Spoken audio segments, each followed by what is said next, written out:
Okay, بسم اللہ الرحمن الرحیم۔ آج ہم ٹوٹا کی کیس اسٹڈی کو ڈسکس کریں گے۔ مطلب ہم آج ٹوٹا پروڈکشن سسٹم کے 14 مینجمنٹ جو پرنسپلز ہیں نا، ان کو ہم ڈیٹیل میں دیکھیں گے کہ ایکچولی ہیں کیا۔ اور ٹھیک ہے، اصل میں ہوا ایسے تھا کہ ورلڈ وار 2 میں امریکہ نے نا نیوکلیر بوم ہیروشیما اور ناگاساکی جو کہ جاپان کے دو سٹیز ہیں ان پر ڈراپ کیے تھے، جس کی وجہ سے یہ دو سٹیز کے علاوہ جو جاپان کی اب مکمل طور پہ جو ان کی اکانومی تھی نا، وہ ایشیز میں کنورٹ ہو چکی تھی، وہ مکمل طور پہ تباہ ہو چکی تھی۔ اب جب امریکہ ورلڈ وار 2 کے بعد سپر پاور بنا تو اس نے جاپان کو ریبلڈ کرنے کا سوچا۔ اس نے اپنے دو پروفیسرز، ایک کا نام ہے جی ڈاکٹر جوزف ایم جوران اور دوسرے تھے ڈبلیو ایڈورڈ ایمنگ، ان دونوں کو بھیجا کہ ان دونوں کو ٹاسک دیا کہ آپ لوگوں نے ان کی جو جاپان کی اکانومی ہے نا، اس کو آپ نے ریبلڈ کرنا ہے، ان کی انڈسٹریز میں آپ نے ریفارمز کرنے ہیں۔ تو انہوں نے جو انڈسٹریز میں ریفارمز سٹارٹ کیے تھے وہ انہوں نے کوالٹی سے سٹارٹ کیے تھے، اور اسی کوالٹی ریولیوشن کی بیس پر جو جاپان ہے وہ دنیا کی سب سے بڑی اکانومی انڈسٹری بنا بعد میں۔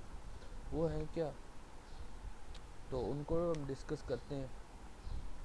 ڈبلیو ایڈورڈ ایمنگ کی جو ایک اسٹیٹمنٹ ہے نا، وہ کہتے ہیں کہ 94% problem in any organization is due to their processes and waste۔ مطلب 94% جو پرابلم ہے وہ جسٹ کس کی وجہ سے ہیں، ان کی پروڈکشن سسٹم کی وجہ سے، ان کے پروسیسز کی وجہ سے ہے۔ 6% جو پرابلم ہے وہ صرف ورکرز کی وجہ سے ہوتی ہے۔ ٹھیک ہے، مطلب کہ آپ کو اپنے پروسیسز پر، آپ کو اپنے آپریشنز پر کام کرنا ہے، بجائے اس کے کہ آپ لوگوں پر کریں۔ جس طرح آپ پروسیس کریں گے اکارڈنگلی آپ کے جو ورکرز ہیں نا وہ چینج ہو جائیں گے۔ صحیح ہے، چلو لیٹ سٹارٹ۔ فرسٹ پرنسپل کی بات کرتے ہیں۔ فرسٹ پرنسپل میں وہ کہتا ہے کہ based your management decision on a long term philosophy even at the expenses of short term financial goals. کہ آپ نے جو ڈیسیژن لینے ہیں نا، جو آپ نے اسٹریٹجیز اپنی بنانی، وہ آپ کی لانگ ٹرم ہونی چاہیے۔ ایون کہ آپ کو جو شارٹ ٹرم میں آپ کو لاس ہو رہا ہے، آپ نے اس کو بیئر کرنا ہے، آپ نے اس کو برداشت کرنا ہے، اور آپ نے دور اندیش فیصلے کرنے ہیں۔ مطلب جو آپ کو دیر تک، جس کا آپ کو دیر تک جو آپ کے فائدہ دیں آپ کو۔ صحیح ہے۔ Principle 2، create a continuous process flow to bring problem to the surface. صحیح ہے، آپ نے کوئی کنٹینیوس پروسیس فلو ایک آپ نے ڈیولپ کرنا ہے، کسی بھی پروسیس کا آپ نے کوئی بھی آپ نے آپریشن کرنا ہے، create a continuous process flow. ٹھیک ہے، to bring problem to the surface, کہ جو بھی اس میں پرابلم آ جائے آپ کو پتہ لگ جائے گا کہ یار یہاں پہ پرابلم آئی ہے، اس کو آپ ڈیٹیکٹ کریں گے فوراً اور اس کا آپ سولوشن نکال دیں گے۔ Principle 3، use pull system to avoid over production. مطلب when is need then make the product to avoid over production. جب آپ کو آرڈر آئے گا، جب آپ کو ضرورت ہوگی تب آپ پروڈکٹ بنائیں گے۔ ٹھیک ہے، ایسے نہیں آپ نے کرنا کہ بنا کے رکھ دیا جی۔ تو ویسٹ کو آپ نے ریڈیوس کرنا ہے، اوور پروڈکشن کو آپ نے کم کرنا ہے، اوور پروڈکشن سے اوائڈ کرنا ہے آپ نے۔ Okay, principle 4، level out the work load, work like tortoise not the hare. Because جو آپ کے لوگ ہیں نا، انہوں نے کنٹینیوس امپرومنٹ میں اپنا رول پلے کرنا۔ کنٹینیوس امپرومنٹ کسی ایک بندے کا کام نہیں ہے، کوئی انڈیویجول کی رسپانسبلٹی نہیں، اس میں سب نے اپنا رول پلے کرنا ہے۔ تو اس لیے آپ کو لیول آؤٹ کرنا ہے ورک لوڈ کو، ایک پر کم کر دیا، ایک پر زیادہ کر دیا، یا آپ نے زیادہ کام کر دیا تو وہ برڈن ہو گیا سب پر۔ تو work like tortoise not the hare, جلد بازی نہیں آپ نے کرنی، آپ نے سکون سے اپنے کام، اپنے آپریشنس کو کرنا ہے، اپنے ورکرس کو ٹائم دینا ہے تاکہ وہ کوالٹی میں اپنا رول پلے کر سکیں۔ Okay,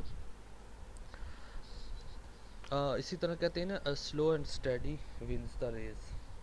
okay, principle 5، build a culture of stopping to fix problems to get quality right the first time. یہ بڑا امپورٹنٹ پوائنٹ ہے۔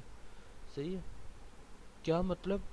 اچھا، میں آپ کو ایک ڈیفینیشن بتاتا ہوں کوالٹی کی۔ کوالٹی یہ نہیں ہوتی کہ جی آپ نے چیزوں کو بنا لیا، اب آپ بیٹھ جاؤ ان کو ڈیٹیکٹ کرنے، کہ کہاں کہاں ڈیفیکٹ ہے، ڈیفیکٹیو پارٹس کو نکالو جی، اس پر دوبارہ کام کرو.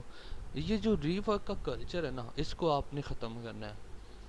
کوالٹی یہ ہوتی ہے کہ آپ نے فرسٹ ٹائم جو چیز بنانی ہے، آپ نے فرسٹ ٹائم اس کو ٹھیک بنانا ہے. ری ورک والا کلچر ختم ہونا چاہیے. ٹھیک ہے، there is no culture of an organization to rework, no production of defective products to avoid rework. First time you do it right for the first time. Okay, کیونکہ اور important بات، build a culture of stopping to fix problems. آپ نے اپنے جو اپنا staff ہے، اپنے جو ورکرز ہیں، ان کو امپاور کرنا ہے کہ for the sake of quality کی وجہ سے وہ کہیں پر بھی اپنے پروسیس کو سٹاپ کر سکتے ہیں کہ بھائی یہاں پہ رک جائیں، کوالٹی کا ایشو آ رہا ہے. آپ نے کوالٹی کی خاطر آپ کہیں بھی آپ نے امپاور کرنا ہے اپنی لیبر کو. ٹھیک ہے، کہ وہ کہیں بھی کوالٹی کی وجہ، کوالٹی کی ریزن کو بنا کر اپنی پروڈکشن کو سٹاپ کر سکتے ہیں. Okay, principle 6، standardized tasks and processes are the foundation for continuous improvement and employee empowerment. Okay, آپ نے جو بھی آپ کا ٹارگٹ ہوگا نا، آپ کو اس کو اسٹینڈرڈائز کر دیں. آپ اس کو ریٹن فارم میں اپنے ورکرس کو دے دیں کہ بھئی ہمارا یہ ٹاسک، ہم نے یہ اچیو کرنا ہے. صحیح ہے، اسٹینڈرڈائز ٹاسک اینڈ پروسیس. پھر ان کو پتہ ہوگا کہ یار ہم نے یہاں تک جانا ہے. ایک آپ کے پاس ریٹن فارم میں ڈاکومنٹیشن ہو جائے گی نا، تو آپ کو آسانی ہوگی. And are the foundation for continuous, یہ کنٹینیوس امپروومنٹ میں بہت امپورٹنٹ رول پلے کرے گا. اینڈ امپلائی امپاورمنٹ، اور امپلائی کی امپاورمنٹ، جو کہ ہم نے پچھلے پرنسپل 5 میں بھی بات کی ہے. Okay, principle 7، use visual control so no problems are hidden. آپ کا، اگر میں ایک بات بتاؤں کہ اگر کوئی پرابلم آ جائے نا، ٹویوٹا نے کہا کہ اگر جو پرنسپل انہوں نے سیٹ کی، انہوں نے کہا کہ کوئی پرابلم آ جائے گی نا، تو مینیجر خود دیکھے جا کے ویژول کنٹرول. ٹھیک ہے، سو پرابلمس آر ناٹ ہڈن، کہ کوئی پرابلم جو سرفس پر رہے گا، گراؤنڈ ریالٹیز چیک کرے جا کے. Principle 8، use only reliable thoroughly tested technology that serves your people and processes. آپ نے ریلائیبل، بہترین ٹیکنالوجی کا یوز کرنا ہے، جو آپ کے لوگوں کو بھی اور آپ کے پروسیسز کی بھی ہیلپ کرے. دیکھیں، کنٹینیوس امپرومنٹ میں ورکرس نے، آپ کے اسٹاف نے بہت امپورٹنٹ رول پلے کرنا ہے. تو ان کی موٹیویشن ضروری ہے، وہ آپ کے ساتھ چلیں، یہ بہت امپورٹنٹ ہے. سو ان کے لیے بھی آپ نے سوچنا ہے، ان کو بھی آسانیاں آپ نے دینی ہے. ورکرس کی حوصلہ افزائی بھی بڑی ضروری ہے. صحیح ہے، تبھی وہ جا کر کوالٹی کے لیے ایک امپورٹنٹ رول پلے کر سکیں گے. Principle 9، grow leaders who thoroughly understand the work, live the philosophy and teach it to others. آپ نے اپنی فلسفی کو جو سمجھتے ہیں جو لوگ، ویسے لوگ پیدا کرنا جو آپ کی فلسفی کو سمجھیں. ٹھیک ہے، اور دوسروں کو سمجھا بھی سکیں، دوسروں کو موٹیویٹ کر سکیں. تب جا کے آپ کنٹینیوس امپرومنٹ میں سب اپنا رول پلے کر پائیں گے.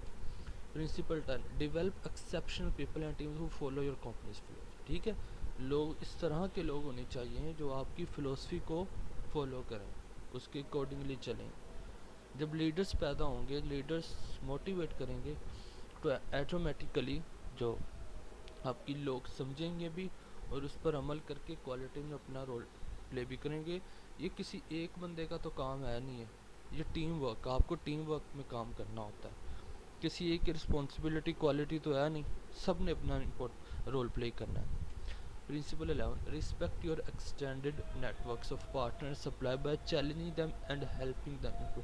چیلنجنگ دیم، کہ جو پرابلم آ رہی ہے نا، کوئی کام کر رہا ہے تو وہ اپنے اس کو چیلنج کرے کہ آپ اس سے بھی اچھا کر سکتے ہیں. موٹیویٹ کرے ورکرس کو، امپلائی کو موٹیویٹ کرے. ٹھیک ہے، respect your extended networks of partner, respect کرے، ان کو موٹیویٹ کرے، ان کی ہیلپ کرے فار کنٹینیوس امپروومنٹ میں. Go and see for yourself to thoroughly understand the situation. کوئی بھی پرابلم آتی ہے نا، آپ خود جائیں. جو لیڈر ہے، جو پروجیکٹ مینیجر ہے، یا جو بھی مینیجر ہے، وہ خود جائے اور چیک کرے یار پرابلم کیوں آ رہی ہے، اس کا ڈیٹیکٹ کرے، پھر اس کا سلوشن نکالے. Principle 13, make decisions slowly by consensus, thoroughly considering all options. Implement decision rapidly.